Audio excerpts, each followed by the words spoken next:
ओम श्री गुरु सत्ताय नमः। सभी को प्रणाम। पिछले वीडियो में आपने सुना कि परम पूज्य गुरुदेव के आदेश अनुसार पंडित लीलापत जी अपनी नौकरी से इस्तीफा देकर मथुरा आ गए। उनके मन में संशय था कि वे न के बराबर पढ़े लिखे हैं, कोई ऐसा तब भी नहीं किया है, फिर वे पूज्यवर का काम कैसे करेंगे। गुरुदेव ने उनसे कहा, काम हम करवा लेंगे, तू अपना शरीर, मन, बुद्धि हमारे विचारों को फैलाने में लगा दे। परम वंदनीय माताजी शिविर में आए साधकों को न केवल वात्सल्य से भोजन कराती थीं, बल्कि बीमारी में उनकी सेवा शुश्रूषा भी करती थीं। साक्षात जगदम्बा स्वरूपा माताजी ने सबको अपने स्नेह से बांध रखा था। आइए इस क्रम को अब आगे बढ़ाते हैं। गायत्री तपोभूमि में चलने वाले साधना सत्रों में प्रातःकाल पंचगव्य का सेवन कराया जाता था। इसमें गाय का दूध, दही, घृत, गौमूत्र और गोबर का रस रहता है। कल्प साधना, चंद्रायण व्रत इत्यादि साधनाओं द्वारा आत्मशक्ति जगती है। पंचगव्य सेवन करने का अभ्यास शिविरार्थियों को नहीं होने से वे उसे पीने में कतराते थे, परंतु गुरुदेव का दिव्य प्रसाद भला कौन ग्रहण नहीं करेगा। फिर पूज्य गुरुदेव की आज्ञा का पालन तो होना ही था। शिविरार्थियों से मिलकर एक दिन जीव का स्वाद बनाने के लिए एक योजना बना डाली, जिसकी खबर पूज्य गुरुदेव को नहीं लगने दी। हमने एक ठंडाई बनाने वाले को बुलाया। उस समय 25 पैसे गिलास ठंडाई मिलती थी। हमने ये काम हर दिन के लिए उसे सौंप दिया। सब लोगों का जीभ का स्वाद बदला, सबने हमारी बड़ी प्रशंसा की। कुछ दिन यह क्रम चोरी छिपे चलता रहा, पर एक दिन रहस्य खुल ही गया। कहीं से गुरुदेव को पता चल गया कि यहाँ ठंडाई मंगाकर पीते हैं, तो उनको बड़ा गुस्सा आया और मुझ पर गुस्सा उतारना आरंभ हो गया। वंदनीय माताजी ने उन्हें संभाला, अन्यथा अगर गुरुदेव के पास डंडा होता तो उस दिन मेरी पिटाई होना निश्चित लग रही थी। वंदनीय माताजी ने कहा, इस बच्चे की क्या गलती है, ठंडाई ही तो पिलाई है, कोई जहर तो नहीं पिलाया। परम पूज्य गुरुदेव ने कहा, हमने 24 वर्ष तक जीभ को साधा है, केवल जौ की रोटी और छाछ पर इतना लंबा समय बिताया है। साधना कोई हंसी खेल नहीं। इंद्रियों को काबू में लाने के लिए कितनी तितिक्षा की आवश्यकता होती है। ये छोटा सा त्याग तुम लोग नहीं कर पाओगे तो साधना सफल कैसे होगी। स्वास्थ्य और साधना दोनों को पाने के लिए नमक और चीनी का त्याग करना ही अच्छा है। कई दिनों तक गुरुदेव मुझे इस गलती का एहसास कराते रहे।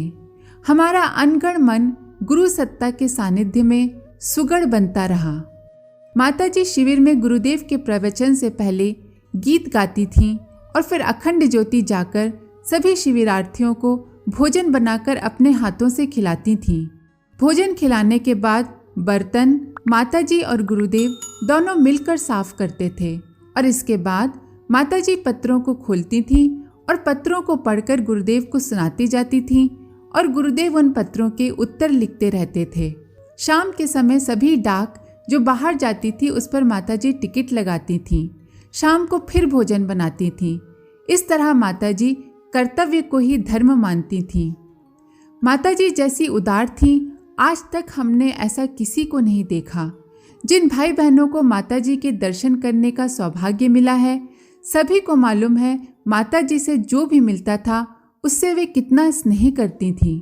हम अपने को बड़ा ही सौभाग्यशाली मानते हैं। मथुरा 3 वर्ष तक हम उनके सानिध्य में रहे और 3 वर्ष तक उनके हाथ का ही भोजन करते रहे। जब वे हरिद्वार चली गईं, वहाँ पर जब भी हम जाते थे माताजी के हाथ का ही भोजन करते थे। उनके जीवन चरित्र से प्रत्येक माता को शिक्षा लेनी चाहिए और अपने कर्तव्य का पालन करना धर्म मानना चाहिए। एक बार गुरुदेव ने हमसे कहा, अब हमारा मन है कि एक विद्यालय खोलें, उसमें लड़कों को बुलाया जाए।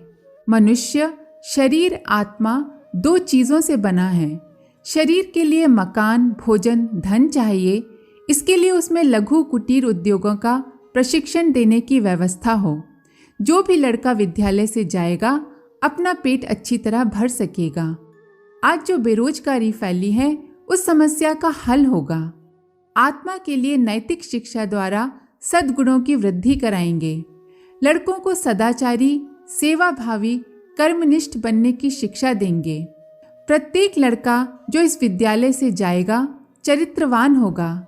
गुरुदेव ने कहा, हमारा विद्यालय भारत का एक ही विद्यालय होगा। गुरुदेव ने कहा, जितने विद्यालय देश में हैं, सब में शिक्षा दी जाती है। शिक्षा से आदमी डॉक्टर, इंजीनियर आदि बन सकता है, पर गुणों की वृद्धि नहीं हो सकती। हम विद्यालय में शिक्षा के साथ विद्या का समन्वय करेंगे। हमने पूछा, गुरुदेव विद्या किसे कहते हैं? गुरुदेव ने उत्तर दिया, सद्गुणों की वृद्धि को ही विद्या कहते हैं। शिक्षा शरीर का पोषण करती है, विद्या आत्मा का पोषण करती है। आज प्रत्येक व्यक्ति शरीर के पोषण में, शरीर को सजाने संवारने, शरीर की रक्षा का ही काम करता रहता है। उसको आत्मा का ध्यान ही नहीं है।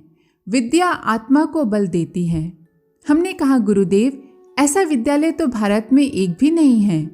गुरुदेव ने पत्रिका में विद्यालय के संबंध में एक लेख लिखा और पहले सत्र में 14-15 विद्यार्थी आए। प्रेस, रेडियो, लघु उद्योगों को सिखाने वाले आचार्य रखे और नैतिक शिक्षा की कक्षा स्वयं गुरुदेव लेते थे।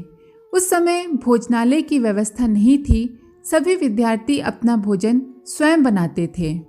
एक दिन ऐसा हुआ कि विद्यालय के नीचे कुछ कमरे बने थे, उनमें लड़के रहते थे। वहाँ पर एक कुत्ता गंदगी कर गया। लड़कों ने हमको बुलाया और सब लड़के कहने लगे, श्रीमान जी कुत्ता गंदगी कर गया। हम में से किसी ने भी सफाई नहीं की। सोचने लगे सफाई वाली को कहीं से बुलाया जाए, तब कुत्ते की गंदगी साफ होगी। अभी हम सब उसकी सफाई की योजना बना ही रहे थे कि इतने में गुरुदेव आ गए। जब गुरुदेव को हम सब ने देखा तो बच्चे चिल्लाने लगे, गुरुदेव कुत्ता गंदगी कर गया है। हमने गुरुदेव से कहा, इसकी सफाई कराने की व्यवस्था बना रहे हैं। गुरुदेव आगे बढ़े। वहीं पास में निर्माण कार्य चल रहा था। वहाँ पर एक फावड़ा पड़ा था। गुरुदेव ने उस फावड़े को लेकर गंदगी की सफाई कर दी। हम सभी चुपचाप ये तमाशा देख रहे थे। बाद में बड़ी शर्मिंदगी हुई। एक दिन गुरुदेव तपोभूमि आए और हमसे कहा, बेटा तुमको भुसावल जाना है। वहाँ पर दूसरे पंडित यज्ञ कर रहे हैं। वहाँ पर हमारी गायत्री शाखा नहीं है, सिर्फ एक आदमी है, सरदार सिंह।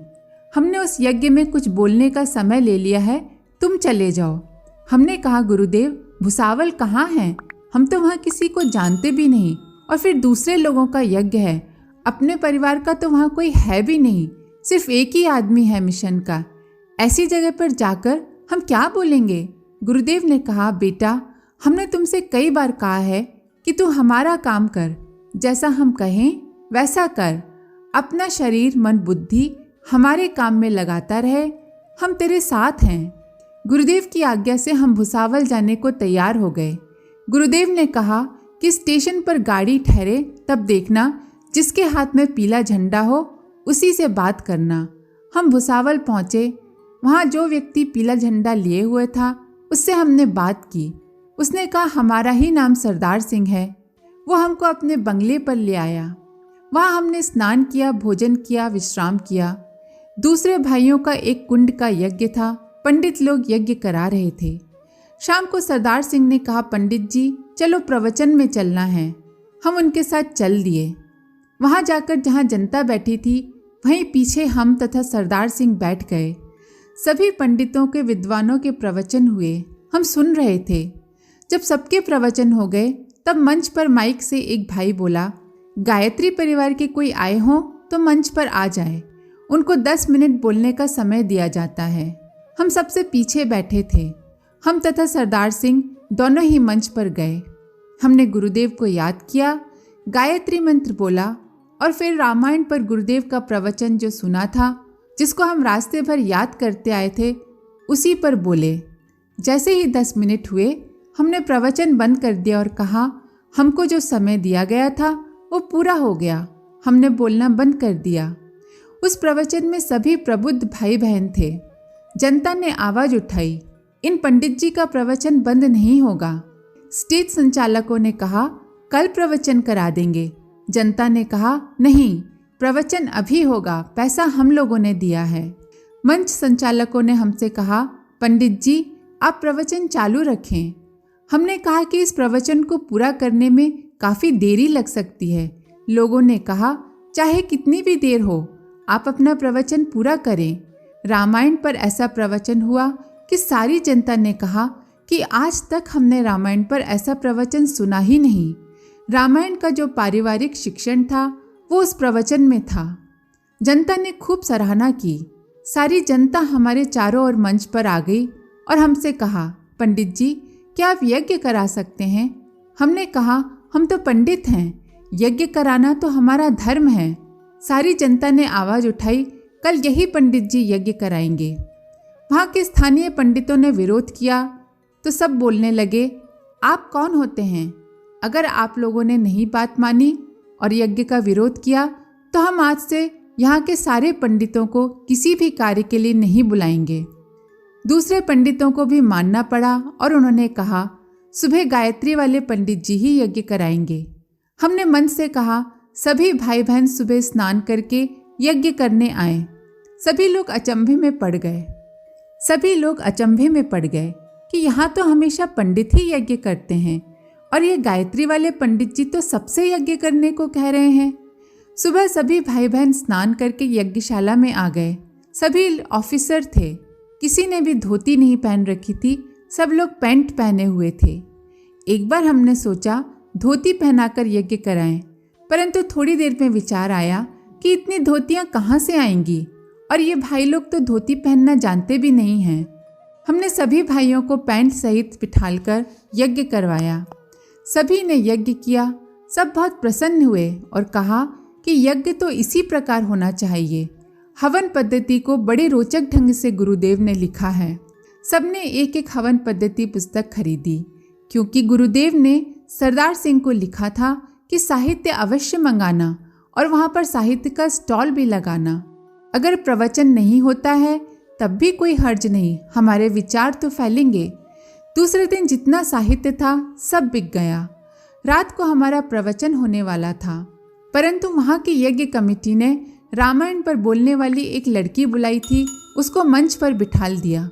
उसका प्रवचन होने वाला था, परंतु जनता ने हल्ला मचाया कि गायत्री वाले पंडित जी का ही प्रवचन होगा। हमने गायत्री मंत्र बोलकर गुरुदेव को याद किया। दूसरे दिन का प्रवचन गीता पर था। गुरुदेव ने जो प्रवचन तपोभूमि में गीता पर दिया था उसको ही हमने कई बार पढ़ा था। गीता के प्रवचन से वहाँ के लोगों पर इतना प्रभाव पड़ा कि लोग कहने लगे, ऐसा विद्वान तो हमने आज तक नहीं देखा, ऐसा प्रवचन भी नहीं सुना और ऐसे यज्ञ कराने वाले पंडित जी भी नहीं देखे। प्रवचन समाप्त होते ही मंच पर इतनी भीड़ हमारे दर्शनों को इकट्ठी हो गई कि मुश्किल से लोग हमको उस भीड़ से निकाल कर लाए। तीसरे दिन पूर्णाहुति में इतनी भीड़ थी कि उस भीड़ को संभालना मुश्किल हो गया। सबसे एक एक बुराई छुड़वाई। बीड़ी, सिगरेट, शराब, मांसाहार, व्यभिचार बहुत से लोगों ने छोड़ा और एक एक अच्छाई ग्रहण की। इसका प्रभाव वहाँ की जनता पर अच्छा पड़ा। बहुत से लोग मिशन से जुड़ गए और वहाँ शाखा का गठन भी हुआ। हम वापस मथुरा आए। सारे भाई बहन हमको विदा करने स्टेशन आए और हमारा ऐसा स्वागत हुआ कि जिस डब्बे में हम बैठे थे उसको भी फूलों से सजाया गया। सभी रेलवे के अधिकारी थे। एक डिब्बे में छोटा सा कंपार्टमेंट होता है, उसमें बिठाया गया और उस डिब्बे में किसी और व्यक्ति को नहीं बिठाया गया। गार्ड और ड्राइवर से कहा कि इन पंडित जी के लिए चाय, नाश्ता, भोजन की सारी व्यवस्था आपको करते जाना है। हम जिस स्टेशन पर जाते वहाँ के रेलवे अधिकारी आते, हमारा स्वागत करते। जब गार्ड और ड्राइवर बदलते तब दूसरे गार्ड और ड्राइवर से कह देते कि इन पंडित जी का पूरा पूरा ध्यान रखना है। मथुरा तक हमारी देखरेख करते आए और मथुरा स्टेशन पर हमारा सामान लेकर जहाँ पर रिक्शे खड़े थे वहाँ पहुँचाकर हमको रिक्शे पर बिठाकर चले गए। हम रास्ते पर यही विचार करते आए कि संत ज्ञानेश्वर ने भैंसे से वेद मंत्र कैसे बुलवा दिए थे। ये बात हमारी समझ में नहीं आती थी, परंतु अब समझ में आ गई है कि जब हम जैसे कम बुद्धि वाले को गुरुदेव ने अपनी शक्ति से ऐसा महान बना दिया तो अवश्य ही भैंसे से वेद मंत्र भी बुलवा दिए होंगे। भुसावल की सारी जनता ने हमारा स्वागत विद्वान पंडित के रूप में किया।